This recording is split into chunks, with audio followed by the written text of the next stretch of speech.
చూడదేమో గబగబా మనం కొనాలి. ఇప్పుడు ఎక్కడి నుంచి కొనగలుగుతారండి? టెండర్ పిలవాలి, పిలిచిన తర్వాత మళ్ళీ మార్కెట్లోకి వెళ్తే 14 రూపాయలు కూడా కొనాల్సి వస్తుంది. సో ఇదేదో ముందు నుంచి ప్లాన్ చేసి ఓకే డిమాండ్ 2000 ఉంటే అట్లీస్ట్ 1000 మెగావాట్లను కొనుక్కుని ఉంటుంటే మనం అది ఇప్పుడు మనకి సేవింగ్ గ్రేస్ గా ఉండేదండి. సో అది లేకుండా పోయింది. ఇప్పుడు ఆ ప్లానింగ్ లో లోపం కనిపిస్తుందండి క్లియర్ గా. అంటే ఇందా మనం అనుకున్నట్టుగా ఇది ప్రతి సంవత్సరం మనం అనుభవిస్తున్నట్టు. ఎగ్జాక్ట్లీ. కోదండరావు గారు, రఘు గారు ఏమంటారంటే ఆ రకంగా ఊహించేటటువంటి నైపుణ్యం మనకు ఉంది అని అంటారు.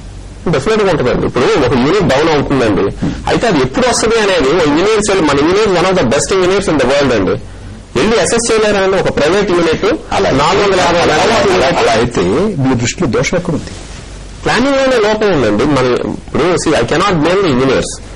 ప్లానింగ్ మొత్తం అంటే మన సెక్రటేరియట్ గానీ, మన గవర్నమెంట్ గానీ, మన ట్రాన్స్కో అఫీషియల్స్ గానీ ప్లానింగ్ లో లోపం ఉందండి. దీనికి ప్లానింగ్ కి you cannot blame any engineer and engineer has lot of knowledge. Let us not blame the engineers. They are suffering already too much in this country. So basically planning అండి. Plan వేసుకుంటే తమిళనాడు ఎలా చేశారండి? ఇంకోటి ఇప్పుడు తమిళనాడులో ఇంకోటి industry effect అవ్వకుండా, ఎందుకంటే industry cross subsidizes domestic and agriculture కదండి. సో ఇండస్ట్రీ ఎప్పుడు సఫర్ అవ్వకూడదు, అయితే క్యాష్ ఫ్లోస్ ఎఫెక్ట్ అవుతుంది.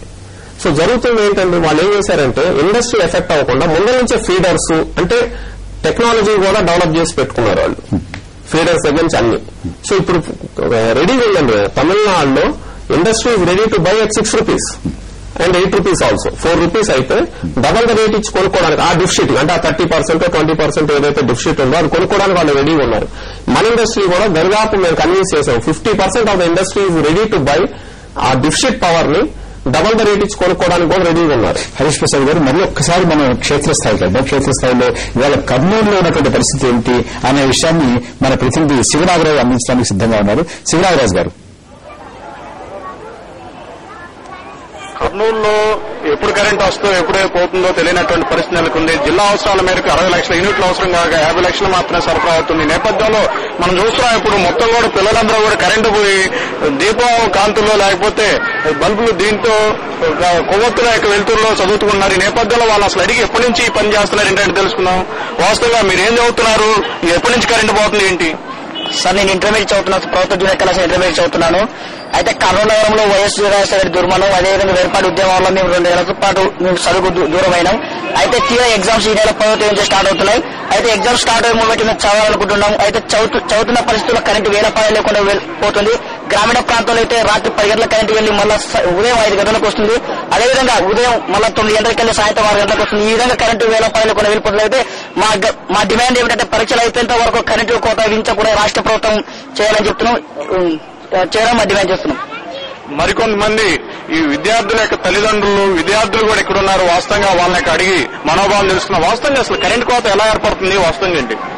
ఇప్పటికే ఈ రోజు కాంగ్రెస్ ప్రభుత్వం ఒకవైపు జిల్లా అధికారులకు ఇప్పటిదాకా వినియోగించుకున్నాం. ఒకవైపు 10th పరీక్షలు, ఒకవైపు డిగ్రీ పరీక్షలు ఉన్నాయి. అయినప్పటికీ ఇప్పటిదాకా ఈ యొక్క విద్యుత్ కోతను నివారించట్లో జిల్లాలో ఉన్న ప్రజాప్రతినిధుల్లో పూర్తి విఫలమయ్యారు. అదేవిధంగా విన్నవించినప్పటికీ కూడా ఒకవైపు పరీక్షల ద్వారా విద్యార్థులు ఇబ్బందులకు గురవుతున్నారు. వెంటనే విద్యుత్ కోతను పరిష్కరించే విధంగా జిల్లా అధికారులు చర్యలు తీసుకోలేమంటారు. 10వ తరగతి ఇంటర్ డిగ్రీ పరీక్షలు ప్రారంభమైనాయి. అయితే కరెంటు కోతల ద్వారా సంవత్సరం పాటు బాగా కష్టపడి చదివిన విద్యార్థులు ఉదయం వెళ్లి పరీక్షలు రావాలని చాలా పూర్తిగా మానసికంగా ఇబ్బందులు పడుతున్నారు. రాత్రి కరెంటు కోత ఉండడం ద్వారా పూర్తిగా చదువులకు ఈ రోజు నైట్ల కింద చదువుకునే పరిస్థితులు ఏర్పడుతున్నాయి. మేము ముఖ్యమంత్రి గారికి ఒకటే డిమాండ్ చేస్తున్నాం ఏఎస్ఎఫ్ గా, పక్క రాష్ట్రాల నుంచి అయినా సరే ఇప్పటికైనా విద్యుత్ కొనుగోలు చేసి పరీక్షలు పూర్తయ్యేంత వరకు ఈ విద్యుత్ సక్రమంగా ఉండేందుకు స్పష్టమైన ఆదేశాలు ఇచ్చి. విద్యార్థుల తల్లిదండ్రులుగా మీరేమంటారు? అసలు వాస్తవంగా ఏంటి, అసలు మీ పిల్లలు ఎలా ఇబ్బంది పడుతున్నారండి? సంవత్సరం పొరుగుతో చదివిన తర్వాత ఇప్పుడు రివిజన్ చేసుకునేటువంటి టైం ఏదైతే ఉందో ప్రత్యేకంగా ఈ టైంలో వాళ్ళు భోజనం చేసి కొంత రిలాక్స్ టైంలో కరెంట్ కోత విధించినా కూడా ప్రత్యేకంగా వాళ్ళు 8 గంటల నుంచి వాళ్ళు చదువుకోవడం కోసం మనసు కేంద్రీకరించే టైంలో ఈ కరెంట్ తీసేయడం చాలా ఘోరమైన విషయం. దీన్ని కంపల్సరీగా ప్రభుత్వం గమనించాలని చెప్పేసి ఓ తండ్రిగా నేను కోరుకుంటున్నాను. మీరేమంటారు? ఈ విద్యా సంవత్సరంలో ఈ జిల్లాలో పరిస్థితి ఏమంటే ఏర్పాటువాద ఉద్యమాలు ఒకవైపు, వరదలు ఇంకోవైపు, వైఎస్ రాజశేఖర ఈ జిల్లాలో చనిపోవడం ద్వారా దాదాపు 3 నెలల నుంచి 4 నెలలు మరి విద్యా సంవత్సరం జరగలేదు. మరి విద్యార్థులు ఆ విధంగా ఆటంకం జరిగిన చదువులకి ఇప్పుడు ఈ మార్చి నెలలో చదివి పాస్ అయినటువంటి విద్యార్థులకి ఎదురైనటువంటి సమస్య అంటే కరెంటు కోత వల్ల వాళ్ళు పాస్ అయ్యేటువంటి అవకాశం లేకుండా పోతుంది. కాబట్టి ఇప్పటికైనా ఈ రాష్ట్ర ప్రభుత్వం ఇక్కడ ఉన్నటువంటి జిల్లాధికారులు స్పందించి ఈ పరీక్షలు ముగిసే వరకు తప్పనిసరిగా మరి కరెంటు కోత విధించకూడదా, కరెంటు వేళల్లో రాత్రి వేళల్లో తప్పనిసరిగా ఉండాలని విద్యార్థులు తల్లిదండ్రులు ఉన్నారు. వాస్తవంగా ఈ కరెంటు కోత అసలు ఎలా ఫీల్ అవుతున్నారు? వాస్తవంగా ఏంటం కరెంటు కోత ఎక్కువ ఉండడం వల్ల విద్యార్థులు చాలా ఇబ్బంది పడుతున్నారు. మా పిల్లలు చదువుకోవాలంటే చాలా ఇబ్బంది పడుతున్నారు. ఎందుకంటే పగలంతా స్కూల్కి వెళ్ళొస్తారు, తర్వాత నైట్ చదువుకోవాలి. ఎగ్జామ్స్ కాబట్టి ఎక్కువ టైం చదువుకోవాల్సిన అవసరం ఉంది. అట్లాంటి టైంలో కరెంటు పోవడం వల్ల చాలా ఇబ్బంది పడుతున్న పరిస్థితి ఉంది. మరి ప్రభుత్వం ఒకవైపు ఏమో మేము కరెంట్ ఇస్తాం, ఉత్తీర్ణత పెంచాలని చెప్పేసి మాట్లాడుతా ఉంది. మరొకవైపు ఈ రకంగా కరెంటు తీయడం వల్ల చదువుకొని ఎట్లా ఉత్తీర్ణత పెంచగలుగుతారో మాకు అర్థం కావడం లేదు. కాబట్టి ఈ రోజు ప్రభుత్వ యొక్క నిర్లక్ష్యం వల్ల కరెంటు కోత ఎక్కువ అవడం వల్ల విద్యార్థులు చాలా ఇబ్బంది పడుతుంది. విద్యార్థుల భవిష్యత్తు కోసము కరెంటు రెగ్యులర్ ఎక్కువ పెట్టాలని చెప్పేసి 10th గానీ డిగ్రీ గానీ ఇతర విద్యార్థులు చాలా ఇబ్బంది పడుతున్న విషయాన్ని గమనించాలని చెప్పి ప్రభుత్వం కోరుతా ఉన్నాం. ఇది కర్నూలు జిల్లాలో ఉన్నటువంటి పరిస్థితి. ప్రభాకర్ గారు, ఓవర్ టు యూ. శివనాగరాజు గారు ధన్యవాదాలు. కోదండరామయ్య గారు, ఇందాక హరీష్ ప్రసాద్ గారు it's a problem of planning. Problem of planning అనుమానమే లేదండి. ప్రభుత్వ సెక్టార్ లో కూడా జనరేషన్ కెపాసిటీ ఎడిషన్ లేదు. మనం ఏమంటారంటే 15,000 మెగావాట్లకి మేము ఈ 5 ఏళ్లలో తయారు చేయడానికి ప్లాన్ వేసామంటున్నారు. ఎలొకేషన్ దాదాపు జీరో. ఈ సబ్సిడీ కాంపోనెంట్ 4-5 వేల కోట్లు డిస్ట్రిబ్యూషన్ కంపెనీకి ఇవ్వాల్సిన వదిలేస్తే జనరేషన్ కంపెనీకి ఎలాంటి చేసిందంత 0. అంటే ఇప్పటిదాకా ప్రణాళిక లేకపోవడం కాకుండా భవిష్యత్తులో కూడా మా చేత కాదని చేతులు ఎత్తేసింది. అది మనకు ఇవాళ ఈ రకమైనటువంటి పరిస్థితి వ్యవసాయ రంగం కానీ, పారిశ్రామిక రంగం కానీ, హౌస్ హోల్డ్ యూసేజ్ కానీ వీటన్నిటికీ సమస్య వస్తుంది అనేది ఇందాక హరిశ్చంద్ర ప్రసాద్ గారు మాట్లాడారు. తమిళనాడులో ఒక 3-4 నెలల ముందే దీని గురించి ఆలోచించి టెండర్లు వేసి తీసుకుని కొనుక్కుని ఉన్నారు. 6-7 రూపాయలు కొనుక్కోగలుగుతున్నారు. మనం గడుక్కుని మనకి ఇన్ని సంవత్సరాల అనుభవం ఉన్నా కూడా ఇంత ఆలస్యం చేసి ఇప్పుడు కొనుక్కోవడం వల్ల 2 రకాలుగా నష్టపోతాం. ఒకటి ఏంటంటే ఇవే ఈ రకమైనటువంటి కోత, రెండోది కాస్ట్ అది 200 అవుతుంది. 7 రూపాయలు కొనుక్కునేది 14 రూపాయలు 15 రూపాయలు కూడా కొనుక్కునేటువంటి పరిస్థితి వస్తుంది కదా. దాని గురించి ప్రభుత్వం ఆలోచించలేదా? అంచనా వేయలేదా? ఆలోచించటం లేదండి. ఇప్పుడు రాష్ట్రంలో ఎంత ఇబ్బంది వస్తుందన్నది అది దాని గురించి ఆలోచించట్లేదు. కెపాసిటీ ఎడిషన్ గురించి కూడా ఆలోచించడం లేదు.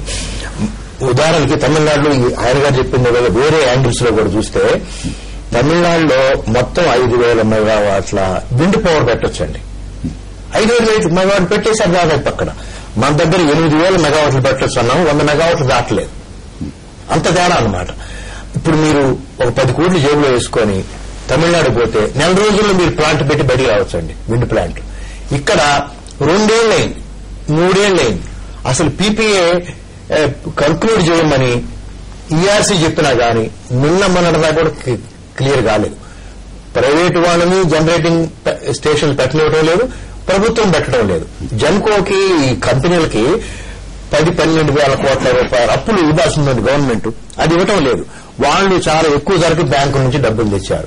ఆ అప్పులు కట్టడం సరిపోయి అంటే మీరు అంటున్న దాన్ని బట్టి నాకు అర్థమయ్యేది అంటే 2 విధాలుగా మనకు సమస్య ఉంది. ఒకటి ఏంటంటే అదనంగా మనం విద్యుత్ ఉత్పత్తి గురించి పెద్దగా శ్రద్ధ పెట్టట్లేదు ఒకటి. రెండవది ఇప్పుడున్నటువంటి పరిస్థితి ఇది ఇంత కొరత వచ్చే అవకాశం ఉంది, వచ్చిన ఇలా ఉంటుంది, ఆ వచ్చిన ఇలా ఉంటుంది అని కొంచెం అంచనా వేసి ముందస్తుగా ఒక చర్య తీసుకోవడమో కొనుక్కోవడం ఇది కూడా మనం చేయడంలో విఫలమవుతున్నాం. కోదండరావు గారు మరొక్కసారి మళ్ళీ క్షేత్రస్థాయికి వెళ్తారు. తిరుపతిలో మన ప్రతినిధి వివి రావు మనకు అక్కడ ఉన్నటువంటి పరిస్థితిని వివరించడానికి లైవ్ లో అందుబాటులోకి వచ్చారు. వీరావు గారు,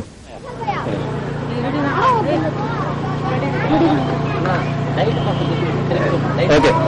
వీరావు గారు, అక్కడ ఉన్నటువంటి పరిస్థితి ఏంటి? కోత ఎలా ఉంది? ఎంత తీవ్రంగా ఉంది? దాని ప్రభావం ఎలా ఉంది?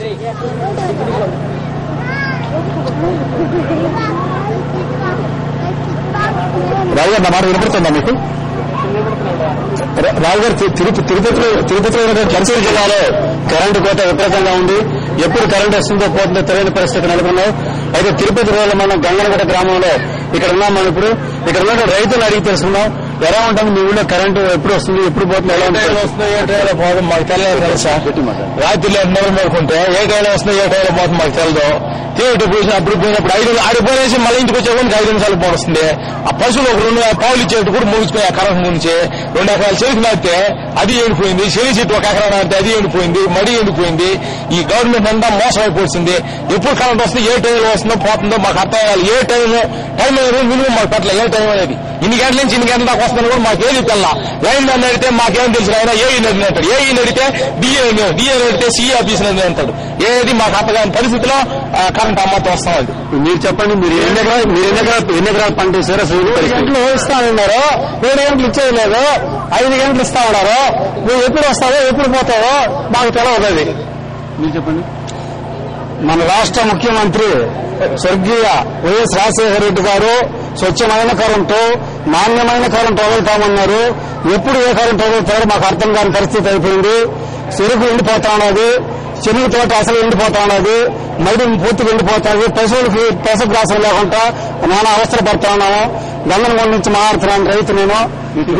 మన ప్రభుత్వం రైతే రాజు అనే స్లోగన్ తో చెప్తుంది, కానీ దానికి దీనికి పరిస్థితి చాలా తేడా ఉంది. ఏమంటే కరెంటు పరిస్థితి ఈ రోజు ఇన్ని గంటలు రైతే వెన్నెముక అంటారే కానీ ఇన్ని గంటలు వస్తామని చెప్తారు. కనీసం ఆ ఎన్ని గంటల టైమింగ్స్ అని ఫిక్స్ చేస్తే బాగుంటుంది. ఆ టైమింగ్స్ లేదు, వేయడం కైలేకి పోవడం, మడవనిపోతాం, ఆపవడం, మళ్ళీ వచ్చేయడం, పెడగాల కైలో ఉంటుంది. ఇప్పుడు పార్వన ఎక్కేది ఇప్పుడు, నా పరిస్థితి గట్టెక్కేది ఇప్పుడు. మీరు చెప్పండి బాబు, మీరు ఎట్లా చెప్పండి. ఈ కరెంట్ లేని వల్ల విద్యార్థులకు చదువుకునే దానికి కూడా అవకాశం లేకపోతున్నది. ఎగ్జామ్స్ దగ్గర పడిపోయినాయి. అదేవిధంగా విద్యార్థులు కరెంట్ లేని వల్ల మేము చదువుకోలేకపోతున్నాం. మీరు చెప్పండి. వ్యవసాయం చేసేదానికి రైతులకి ట్రాన్స్కోవాలి సరిగ్గా కరెంట్ అవ్వడం లేదు. వచ్చే 7 గంటల షిఫ్ట్ 4 సార్లు ఆఫ్ చేస్తారు. 4 సార్లు మడవకాడ తిరిగి వచ్చే కొద్దికి మళ్ళీ ఆఫ్ చేస్తారు. రైతు ఇబ్బంది పడిపోతున్నారు. కరెంట్ బాగా వదిలితే బాగుంటుందని ట్రాన్స్కోవాలని విజ్ఞప్తి చేస్తున్నాము. వచ్చే కరెంట్ ను కూడా 3 షిఫ్ట్లుగా కంటిన్యూగా డిక్లేర్ చేసి వదిలితే మంచిదని మేము ఆశిస్తున్నాం రైతుగా. పిల్లలు మీ చదువు ఎట్లా ఉంది? మా చదువుకోవాలన్న కరెంట్ లేదు సార్. తాగేదానికి నీళ్ళు లేవు. రాత్రి 1 గంట దాలాడతారు. కరెంట్ పోతే మళ్ళీ ఆగిపోతుంది. తెల్లారి 4 గంటలు వేస్తే తాగడానికి నీళ్ళు లేవు సార్. ఇక్కడ కరెంటు సక్రమంగా ఉండదని ఎప్పుడు వస్తుంది ఎప్పుడు పోతుందో తెలియని పరిస్థితి నెలకొందని ఇక్కడ.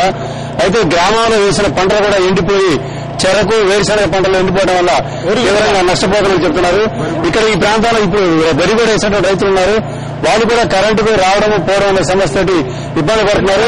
ఇక్కడ పిల్లలు కూడా చదువులకి సంబంధించి రాత్రి తెల్లవారుజాము పరీక్ష సమయంలో 10వ తరగతి పరీక్ష సమయం, ఈ పరీక్ష సమయంలో కూడా చాలా ఇబ్బంది పడుతున్నారు వీళ్ళంతా. ఈ పరిస్థితుల వల్ల కూడా అనేక సమస్యలు ఇక్కడ వీళ్ళు ఎదుర్కొంటున్నారు. ఇది ఇక్కడ ఉన్న పరిస్థితి. ఒకటి హైదరాబాద్ స్టూడియో. ధన్యవాదాలు వీరరావు గారు. ఇప్పుడు ఒక చిన్న విరామం తీసుకున్నాం. విరామం తర్వాత ఈ పరిస్థితిని అధిగమించడానికి ప్రభుత్వం ఏం చర్యలు చేపడుతుంది, ఆ చర్యల యొక్క ప్రభావం ఎలా ఉంటుంది అనే విషయం, అలాగే దీర్ఘకాలికంగా స్వల్పకాలికంగా ఇప్పటికిప్పుడు ఈ పరిస్థితి నుంచి బయటపడాలంటే దీర్ఘకాలికంగా ఏం చేయాలి, ఇప్పటికిప్పుడు ఏ చర్యలు తీసుకోవాలి అనే విషయాల మీద కూడా చర్చిద్దాం.